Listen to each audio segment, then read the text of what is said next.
I watched this movie last night, and there was just so much going on. It was like a TV evangelist's wet dream. There was, it's like the Passion of the Terminator, or it could be Apocalypse Now at the Whistle Stop Cafe. There was just so much. I don't know, for you, that was kind of the attraction. It was kind of freakish, really, in many ways. It's twisted, isn't it? Yeah. Yeah. And was it hard to That's get what I like into? Your guy, here he is, a good old-fashioned, gun-toting, TV-slapping cafe owner in the middle of nowhere. Is that easy to get into? I don't know if you. He's a big fat loser.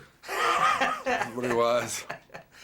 It was a lot of fun to play, to tell you the truth. He was a well-drawn character, and it was in the middle of the story that's, like I said, it's pretty twisted. It's, scares you, and at the same time it makes you laugh at the strangest of times.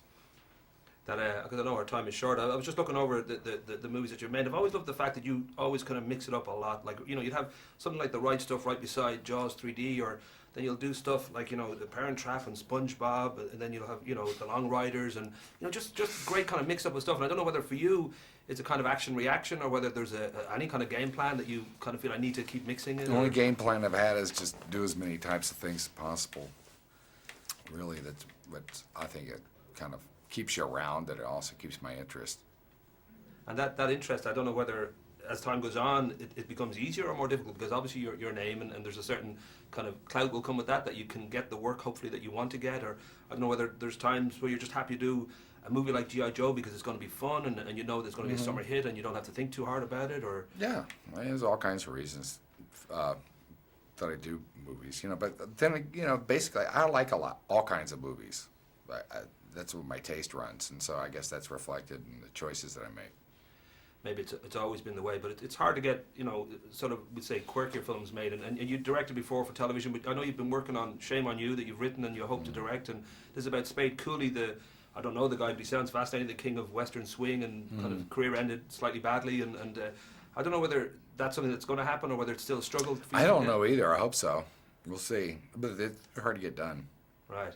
Especially and do you quirky, think dark movies. Well, that's the thing I was going to say. Do you think it is a particularly tough time to make those kind of movies? Or Sure. Maybe it's always a is. particularly tough time to make any kind of movie. Money's tight.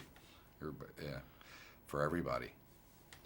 We spoke just before the cameras rolled, and because of your parents, William and Juanita, you are both Irish kind of descent and Cajun, which sounds like a good mix. I think maybe there's more in there, but that itself is a good kind of mix. It sounds like a good cocktail. But sometimes. But the Irish kind of roots. Certainly volatile on both sides. But the Irish roots, which obviously explains all your talent and good looks and all, absolutely, all the gifts of course. The gift of the gab. Of course. But you have been over and you've sort of met up with other Quaids. Yes, they're over there about 4 or 5 times now in my life. I love going back to Ireland. Just driving around and hitting the pubs and talking to the people. Great. Rock and roll. I'll be giving the friendly finger. Lovely to talk to you, son. All right, buddy. Nice to meet you, yeah.